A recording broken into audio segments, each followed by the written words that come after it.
Right, I'm going to be making pizza today, so I'm going to make a medium-sized pizza. So I've just measured out my strong plain flour. This does actually work with plain flour as well. So I'm going to add, you can get your yeast in sachets like so, or if you've got it in a pot, you can just measure out a teaspoon. This is just over a teaspoon, but I'm going to add it all. So I'm going to put that into there like so. So I've got 300 grams of flour in here.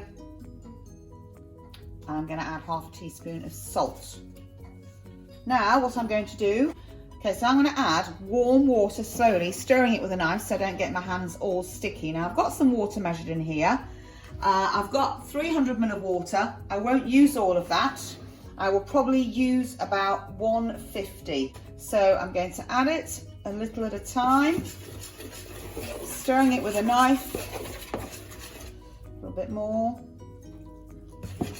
So the temperature of the water needs to be warm to start activating the yeast immediately. Now it's coming together like so, you can come together in clumps. I'm now going to put my hand in it, feel the texture before I start adding any more water. You should be able to wipe the bowl clean if you've got the right amount of liquid in there.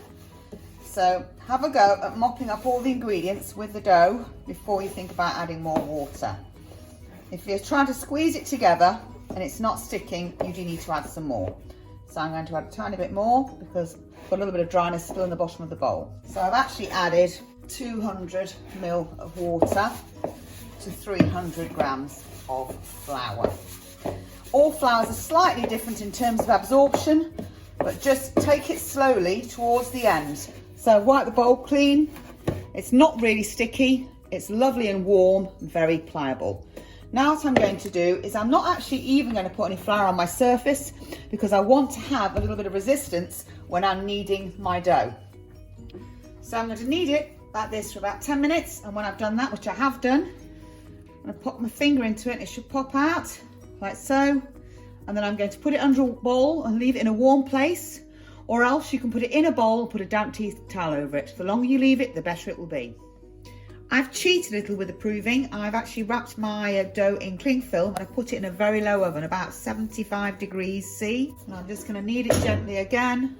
It's very, very soft, a little bit sticky, but the flour is drying it out perfectly. So I'm going to knock it back a little bit, and then what I'm going to do is I'm going to roll it in the shape I want it to end up with.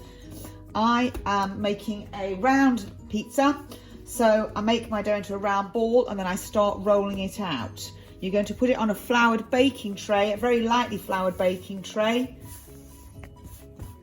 So start the shape you want to end up with. So I've got a circle here, it's very aerated. So it will shrink back each time, but you just have to really give it a good roll out. Press quite hard. The thickness of your dough depends on your personal taste. So this will make a medium-sized pizza or a larger one if you want the dough to be thicker. If you want to do a stuffed crust, you can put a little bit of water on the side like that, around in a line in the middle. Then you're going to put some cheese or whatever you want, fold it over and press it in like that. That will give you a stuffed crust. So just a little bit of water to glue it down. So once you've got your shape, give it a pat to get it more accurate, more precise. And this is really important. It's essential that you must take your dough off the surface before you start topping it. Otherwise your topping will fall off. So you're going to roll the dough over your pin to lift it off the surface. And then you're going to place it on your baking tray. Like so. For the tomato sauce, you can combine passata with tomato puree because passata tends to be a little bit too wet and thin on its own.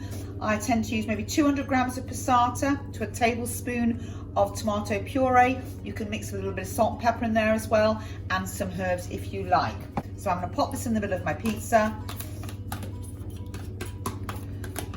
and then I'm going to spread it around using a palette knife.